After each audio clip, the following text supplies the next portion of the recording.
दोस्तों, इस वीडियो को शुरू करने से पहले मैं आप लोगों से अपील करना चाहता हूं कि सत्य सनातन की जो मुहिम है घर घर वेद शास्त्र और दर्शन पहुंचाने की, उसके लिए हमने सनातन हाट वेबसाइट का निर्माण किया है, जिस पर घर बैठे आप अपनी साहित्य मंगवा सकते हैं। प्लीज नीचे जाकर के एक बार इस वेबसाइट को एक्सप्लोर जरूर करें।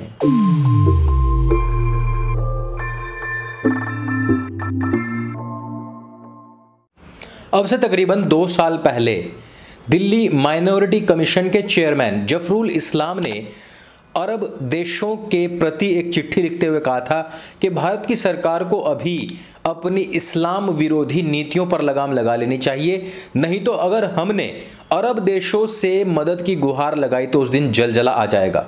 यही नहीं, उसने कुवैत के द्वारा भारतीय मुसलमानों को सपोर्ट करने के लिए थैंक यू भी बोला था। ये एक अत्यंत पढ़ा लिखा मुसलमान है। आम आदमी पार्टी की सरकार में यह व्यक्ति पद पर आसीन था। अब बात करते हैं मैंगलोर में एक कुकर के अंदर बम बना करके ऑटो में बैठकर चलने वाले इस्लामिक जिहादी के विषय में। गोद में रखा हुआ यह बम फट जाता है और इस व्यक्ति के वो जननांग और अंडकोश तक उड़ जाते हैं, जिनके आधार पर वो 72 हूरों का भोग करने का सपना देख रहा था। इसकी खबर भी आपने काफी सुनी होंगी। इस लड़के ने भी तकरीबन 2-2.5 साल पहले ही दीवारों पर यही लिखा था कि हमें मजबूर ना करो कि हम इस्लामिक आतंकवादी संगठनों को भारत में इनवाइट करें, नहीं तो जलजला आ जाएगा। यहां पर भी हिंदुओं से खासी भारी मात्रा में नफरत अटी कुटी और भरी पड़ी थी। एक पढ़े लिखे मुसलमान और एक अनपढ़ जाहिल गंवार आतंकवादी में क्या फर्क है? यही जफरुल इस्लाम एक और ट्वीट करता है और यह लिखता है कि मेरठ के अंदर एक हिजाबी टीचर को सताने वाले, परेशान करने वाले कोई और नहीं बल्कि ये हिंदुत्ववादी लड़के हैं। जबकि बाद में पता लगा कि ना केवल वो मुस्लिम लड़के थे बल्कि उनकी मुस्लिम मोमीन बहनें भी इस टीचर को हरास करने में उन अपने भाइयों का सहयोग कर रही थी। ऐसे में आप क्या समझ सकते हैं? ठीक इसी प्रकार से अब फिर से मुसलमानों के द्वारा एक कोरियन लड़की को छेड़े जाने का मामला सामने आया। लोगों ने कहा कि ये भी हिंदू ही होंगे, लेकिन जब बाद में पता लगा कि ये जो लड़के थे दोनों के दोनों मुसलमान थे, बड़े भारी भरकम नाम, सरनेम, अब्बा जान का नाम, टैग्स लगा करके इन्होंने लंबे चौड़े नाम बनाए हुए थे। अगर हम इस कोरियन व्लॉगर मायोची की टाइमलाइन को देखते हैं तो हमें पता लगता है कि तकरीबन 5 नवंबर को ये भारत आई थी। उसके बाद में यह देव दीपावली पर जाती है, वहां पर भी यह काफी इंजॉय कर रही थी। उसके बाद में यह गेटवे ऑफ इंडिया पर जाती है, वहां जहां पर ये छोटे छोटे बच्चे जिनके माथे पर त्रिपुंड है, ओम का निशान बना हुआ है, उनके साथ में भी काफी इंजॉय करती है, काफी सारे सेल्फीज लेती है और ये इस बात को पोस्ट भी करती है। लेकिन इस हादसे के जस्ट 1 या 2 दिन पहले यह लड़की एक शादी को अटेंड करती है।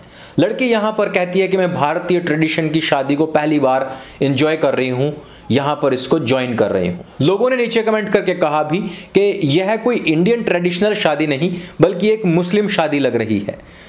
वहीं से समस्या पैदा होनी शुरू हो जाती है। लड़की को लगातार फॉलो किया जा रहा है और जिस समय पर यह लड़की एक लाइव स्ट्रीम कर रही थी, 1000 से ज्यादा लोग इसको देख रहे थे। उस समय पर 2 जिहादी मानसिकता के लोग इस लड़की के पास में पहुंचते हैं, इससे बात करनी शुरू करते हैं, जबरदस्ती इसका हाथ पकड़ते हैं और इसको खींच करके गाड़ी की तरफ लेकर के जाते हैं। यह लड़की इस बात से मना कर देती है। इसके बाद में उसी लाइव स्ट्रीम पर ही ये लड़के इसको जबरदस्ती पकड़ करके इसको किस करने की कोशिश करते हैं, इवन कर भी देते हैं। लड़की काफी डर जाती है, घबरा जाती है। अब यहां पर आपको एक बात ध्यान देनी होगी। जिस समय पर मैं ये फोटो देख रहा था जो कि मायोची ने अपने सोशल मीडिया पर डाला भी है और उसने लिखा भी है कि I am harassed in India, उस समय पर मुझे ये फोटो हूबहू ठीक वैसा ही लग रहा था जिस प्रकार से सोफिया गर्ल्स कॉलेज कांड के बाद में निकल करके आने वाले पिक्चर्स थे, जिसमें नाबालिग लड़की बीच में बैठी हुई है और अजमेर दरगाह से जुड़े हुए लोग वहां पर आपको इर्द गिर्द आसपास में दिखाई दे रहे हैं, जिनके ऊपर बाद में केस चला और जिनको पागल घोषित करवा करके बाद में छुड़वा दिया गया था। हालांकि इसी दरगाह के इसी केस का खुलासा और वापस से रीओपन सोशल मीडिया में करने के बाद में इन लोगों ने मेरे ऊपर काफी सारी धाराओं में केस लगाए। उसके बाद में इन्होंने लगातार मुझे हरास करने का प्रयास जारी रखा है, लेकिन मैं तो सच बोलूंगा। अब यहां पर इन दोनों सीन में आपको एक सिमिलैरिटी लगती है।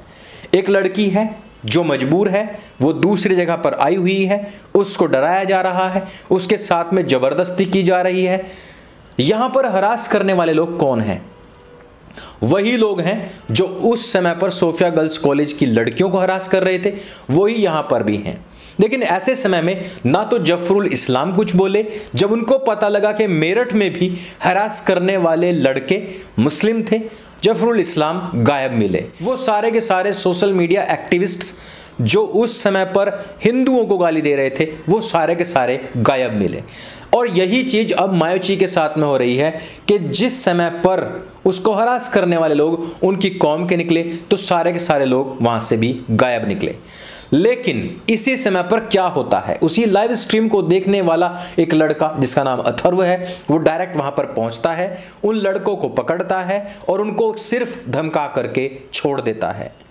आप जरा सोचिए कि अगर अथर्व यहां उनके ऊपर हाथ उठा देता, किसी भी प्रकार से मारपीट हो जाती, अथर्व को देखकर लग भी रहा है कि वो इन चांद मियाओं को पीट भी देता, तो उसके बाद में माहौल क्या होता? साइमा, अरफा खानम शेरवानी, जफरुल इस्लाम या फिर इनके पिछवाड़े चाटने वाले हिंदू नामधारी पत्तलकार और एक्टिविस्ट क्या बोल रहे होते? वो बोल रहे होते कि क्या अब एक अल्पसंख्यक विदेश से आने वाली लड़की के साथ में थोड़ा सा वक्त भी नहीं गुजार सकता? जब वो उनकी शादी में आकर के एंजॉय कर सकती है, तो वो क्या उसको किस भी नहीं कर सकते? देखिए, भारतवर्ष में अल्पसंख्यकों को सताया जा रहा है, मारा जा रहा है, पीटा जा रहा है। इससे पहले भी काफी सारे मामलों में भारतवर्ष की दुर्गति कराने में इन लोगों का बड़ा हाथ है। भारतवर्ष का सबसे बड़ा सेक्स स्कैंडल या फिर कहिए कि ब्लैकमेल कांड अजमेर दरगाह से ही उत्पन्न हुआ था, लेकिन उस पर कोई बात नहीं करता। राहुल गांधी भारतवर्ष को एक रेप कंट्री बता देते हैं, लेकिन अपने ही कार्यकर्ताओं के द्वारा, अपने ही पदाधिकारियों के द्वारा किए गए सबसे बड़े स्कैंडल का नाम वो कभी नहीं लेंगे। अपनी ही पार्टी के द्वारा किए गए इस तरीके के कांड में लिप्त लोगों का नाम वो कभी नहीं लेंगे।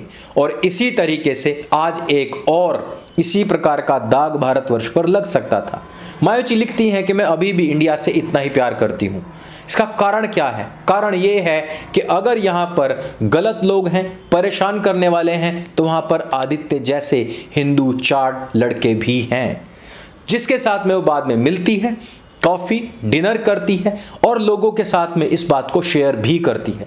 इवन वो रीट्वीट करती है उस ट्वीट को भी जिसमें लिखा हुआ है कि यहां पर एक हिंदू लड़के ने इसकी जान बचाई है। कारण क्या है? पूरी की पूरी दुनिया इस आतंकवादी मजहब से परेशान आ चुकी है। जो राइवलरीज होते हैं उनके केसेस को दिखा करके नीचे कमेंट में बताया जाएगा, देखो हिंदू भी ऐसा करते हैं, देखो ये भी ऐसा करते हैं। मैं मानता हूं वो लोग भी ऐसा करते हैं, लेकिन 100 करोड़ बनाम 20 करोड़ में अपराधों की मात्रा जस्ट उलट है। 20 करोड़ की उपलब्धियां ये है कि वो अपराधों में 80% हैं और 80% लोग केवल 20% अपराधों में लिप्त हैं।